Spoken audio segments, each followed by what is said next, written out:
بھائیوں بہنوں، پیارے نبی محمد صلی اللہ علیہ وسلم اپنی عمر مبارک کے 63ویں سال یعنی 10 ہجری میں مدینہ سے مکہ حج پر تشریف لائے تھے۔ اس دوران آپ نے 9 ذی الحجہ اور 10 ذی الحجہ کو ایک ایک خطبہ، ایک جامع خطبہ ارشاد فرمایا تھا۔ تقریباً دونوں دن کا خطبہ ایک جیسا ہی ہے، بہت معمولی سا فرق ہے۔ ہم یہاں دونوں دن کے خطبے کو کامن کر کے پیش کر رہے ہیں۔ فرق صرف اتنا ہے کہ جو 9 ذی الحجہ کا خطبہ ہے، جمعہ کا دن تھا، اس کا ٹائم سورج ڈھلنے کے بعد وہ خطبہ ارشاد فرمایا گیا تھا، اور 1,24,000 یا 1,44,000 انسانوں کا سمندر اس وقت وہاں موجود تھا، اور آپ کی سواری قصوہ اونٹنی تھی، اور ربیعہ بن امیہ بن خلف اپنی بلند آواز سے آپ کے ارشادات کو لوگوں تک پہنچا رہے تھے۔ اور یہ خطبہ 9 تاریخ کا جس مقام پر دیا گیا تھا وہ ہے میدان عرفات کی وادی نمرہ، اور 10 تاریخ کا یعنی شنیچر کا دن تھا، 10 ہجری ہی، تو 10 تاریخ کا جو خطبہ ہے اس کا ٹائم چاشت کے وقت دیا گیا تھا، اور سواری آپ خچر پر سوار تھے، اور حضرت علی آپ کے ارشادات کو صحابہ کرام تک پہنچا رہے تھے۔ اور اس خطبے کا جو استھان تھا، جو مقام تھا، جو جگہ تھی، وہ تھا مکہ۔ تو 9 تاریخ کا خطبہ تو دیا گیا تھا میدان عرفات میں، اور 10 تاریخ کا خطبہ مکہ میں ارشاد فرمایا گیا تھا۔ اب ہم خطبہ اسٹارٹ کرتے ہیں۔ لوگوں، میری بات سن لو، کیونکہ میں نہیں جانتا، شاید اس سال کے بعد اس مقام پر میں تم سے کبھی نہ مل سکوں۔ تمہارا خون اور تمہارا مال ایک دوسرے پر اسی طرح حرام یعنی پاک ہے جس طرح تمہارے آج کے دن کی رواں مہینے کی اور موجودہ شہر کی حرمت، عزت، آبرو، مان، مریادہ، پرتشٹھا ہے۔ سن لو، جاہلیت کی ہر چیز میرے پاؤں تلے روند دی گئی ہے۔ جاہلیت کے خون بھی ختم کر دیے گئے ہیں۔ ہمارے خون میں سے پہلا جسے میں ختم کر رہا ہوں وہ ربیعہ بن حارث کے بیٹے کا خون ہے۔ یہ بچہ بنو سعد میں دودھ پی رہا تھا کہ انہی ایام، انہی دنوں میں، اسی پیریڈ میں قبیلہ حذیل نے اسے قتل کر دیا۔ جاہلیت کا سود ختم کر دیا گیا ہے۔ ہمارے سود میں سے پہلا سود جسے میں ختم کر رہا ہوں وہ عباس بن عبد المطلب کا سود ہے۔ اب یہ سارا کا سارا سود ختم کر دیا گیا ہے۔ عورتوں کے بارے میں اللہ سے ڈرو، کیونکہ تمہیں انہیں اللہ کی امانت کے ساتھ لیا ہے اور اللہ کے کلمے کے ذریعے حلال کیا ہے، اور تم میں سے اور ان کا حق یہ ہے کہ تم انہیں معروف کے ساتھ کھلاؤ اور پہناؤ۔ میں تمہیں ایک ایسی چیز چھوڑے جا رہا ہوں کہ اگر تم نے اسے مضبوطی سے پکڑے رکھا تو اس کے بعد ہرگز گمراہ نہ ہوگے، اور وہ ہے اللہ کی کتاب قرآن مجید۔ لوگوں، یاد رکھو، میرے بعد کوئی نبی نہیں اور تمہارے بعد کوئی امت نہیں، لہٰذا اپنے رب کی عبادت کرنا، 5 وقت کی نماز پڑھنا، رمضان کے روزے رکھنا، خوشی خوشی اپنے مال کی زکوٰۃ دینا، اپنے پروردگار کا حج کرنا، اپنے حکمرانوں کی اطاعت کرنا، ایسا کرو گے تو اپنے پروردگار کی جنت میں داخل ہوگے۔ لوگوں، تم سے میرے متعلق پوچھا جانے والا ہے، تو تم لوگ کیا کہو گے؟ صحابہ کرام نے کہا، ہم شہادت دیتے ہیں کہ آپ نے دین کی دعوت کا کام پورا کر دیا، پیغام پہنچا دیا اور خیر خواہی کا حق ادا کر دیا۔ یہ سن کر آپ نے اپنی انگشت شہادت کو آسمان کی طرف اٹھایا اور لوگوں کی طرف جھکاتے ہوئے 3 بار فرمایا، اے اللہ گواہ ہے، اے اللہ گواہ ہے۔ زمانہ گھوم کر اپنی اسی دن کی حیثیت پر آ گیا ہے جس دن اللہ نے آسمان و زمین کو پیدا کیا ہے۔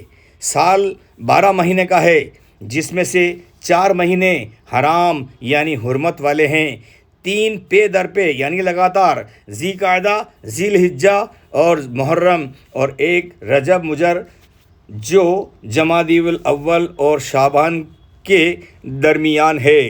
آپ صلی اللہ علیہ وسلم نے صحاباؤں سے فرمایا یہ کون سا مہینہ ہے؟ صحاباؤں نے کہا اللہ اور اس کے رسول بہتر جانتے ہیں۔ اس پر آپ صلی اللہ علیہ وسلم خاموش رہے۔ آپ صلی اللہ علیہ وسلم کی خاموشی کو دیکھ کر صحابہ اکرام سمجھنے لگے کہ آپ صلی اللہ علیہ وسلم اس مہینے کا کوئی اور نام رکھیں گے۔ خاموشی کے بعد آپ صلی اللہ علیہ وسلم نے فرمایا کیا یہ مہینہ ذی الحجہ نہیں ہے؟ صحاباؤں نے جواب دیا کیوں نہیں، یہ مہینہ ذی الحجہ کا ہے۔ آپ نے فرمایا یہ کون سا شہر ہے؟ صحاباؤں نے کہا اللہ اور اس کے رسول بہتر جانتے ہیں۔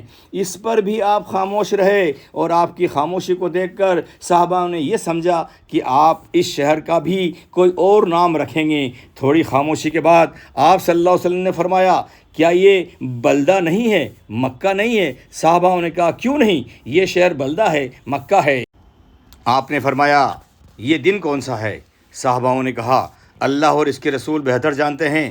اس پر بھی آپ خاموش رہے اور آپ کی خاموشی کو دیکھ کر صحابہ یہ سمجھنے لگے کہ آپ اس دن کا بھی کوئی اور نام رکھیں گے۔ تھوڑی خاموشی کے بعد آپ نے فرمایا کیا یہ یوم النحر قربانی کا دن ہے، یعنی 10 ذی الحجہ نہیں ہے؟ صحاباؤں نے کہا کیوں نہیں، یہ یوم النحر ہے۔ تم لوگ بہت جلد اپنے پروردگار سے ملو گے اور وہ تم سے تمہارے اعمال کے متعلق پوچھے گا، لہٰذا دیکھو میرے بعد پلٹ کر گمراہ نہ ہو جانا کہ آپس میں ایک دوسرے کی گردنیں مارنے لگو۔ بتاؤ کیا میں نے دین کا کام پورا کر دیا؟ صحابہ نے کہا ہاں آپ نے دین کا کام پورا کر دیا۔ آپ صلی اللہ علیہ وسلم نے فرمایا اے اللہ گواہ ہے، جو شخص موجود ہے وہ غیر موجود تک میری بات پہنچا دے۔ آگے آپ نے اور فرمایا یاد رکھو کوئی بھی جرم کرنے والا اپنے سوا کسی اور پر جرم نہیں کرتا، یعنی جرم کرنے کے بعد کوئی اور نہیں بلکہ خود ہی پکڑا جائے گا۔ کوئی جرم کرنے والا اپنے بیٹے پر یا کوئی بیٹا اپنے باپ پر جرم نہیں کرتا، یعنی باپ کے جرم میں بیٹے کو اور بیٹے کے جرم میں باپ کو نہیں پکڑا جائے۔ یاد رکھو شیطان مایوس ہو چکا ہے اور اب تمہارے اس شہر میں اسے کبھی بھی نہیں مانا جائے گا۔ بھائی صاحب السلام علیکم۔ وعلیکم السلام جناب۔ آپ مقدس سفر سے لوٹے ہیں جی ہاں، اور اللہ نے آپ کو یہ بڑا موقع دے دیا ہے۔ آپ بوندی میں نعت شریف لوگوں کو سناتے ہیں، نعت خواہ ہیں، جی آپ بڑے عاشق رسول ہیں، آپ سے ہمارا سوال پوچھنے کا حق بنتا ہے۔ جی آپ نے سارے ارکان ادا کیے، جی آپ نے طواف کیا، آپ نے سعی کی، آپ نے زمرہ پر کنکریاں ماری۔ ہم آپ سے یہ گزارش کریں گے کہ ایک اور ایک صرف میدان عرفات کے بارے میں بتا دیجئے کہ وہاں کتنا بڑا میدان ہے، گورنمنٹ کا کیا انتظام رہتا ہے، آپ کو کیا اچھا لگا، اور اللہ کو میدان عرفات میں ہر حاجی کو بھیجنا کیوں اچھا لگا؟ السلام علیکم۔ میدان عرفات آخری وقت میں حشر کا میدان بنے گا، رائٹ، وہاں ساری دنیا کی روح اکٹھی ہوئے گی، اس لیے وہاں حج کا خطبہ ہوتا ہے اور تمام دنیا کے لوگ وہاں گرمی ہو یا کچھ بھی ہو وہاں جانا ضروری ہے، اس میں ایک قدم رکھنا اس کا حج مکمل ہوتا ہے۔ آپ کتنی بجے پہنچے، کتنے بجے لوٹے، کتنے گھنٹے رکے؟ ہم صبح فجر میں پہنچے اور رات کو مغرب کے بعد نکلے، مزدلفہ کے لیے نکل گئے۔ پھر تو آپ نے پورا دن وہاں بتایا، دن بھر بتایا۔ کیسا لگا وہاں کا انتظام، کیسا لگا؟ بہت غضب کا انتظام ہے، کولر ہے، اے سی ہے، پھل فروٹ ہے، اور ادھر سے ناشتہ ہے، کھانا ہے، اور پورے عرفات کے میدان میں لنگر تقسیم ہو رہا تھا۔ مبارک ہو آ گئے مکہ مدینہ دیکھنے والے بھائیو بہنوں، یوٹیوب چینل راج ٹی وی انڈیا کے اندر آپ کا استقبال ہے۔ بوندی شہر ہے اور ہم جس دولت خانے پر موجود ہیں وہ ہے ہمارے اقبال صاحب، رات کو 2 بجے حج سے تشریف لائے ہیں، تو ہم ان کا استقبال کرنے کے لیے، ان کو مبارکباد دینے کے لیے، ان سے نالج لینے کے لیے یہاں ان کے دولت خانے پر حاضر ہوئے ہیں۔ ہمارے ساتھ میں حاجی عبدالستار صاحب بھی ہیں جو بوندی حج ویلفیئر سوسائٹی کے چیف ہیں بوندی کے۔ خدا کا گھر اور رسول حق کا روزہ دیکھنے والے دیکھیے یہ حاجی عبدالستار صاحب ہیں، اقبال صاحب ہیں، جن کو حج سے تشریف لانے پر یہ مبارکباد دے رہے ہیں۔ حرم کعبہ میں مستوں کا میلہ دیکھنے والے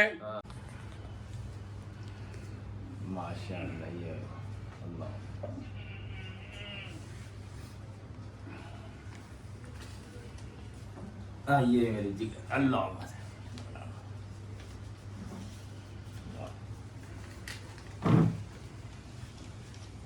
مزار مصطفیٰ پہ جلوہ دیکھنے والے، جلال کعبہ کا اونچا مینار دیکھنے والے۔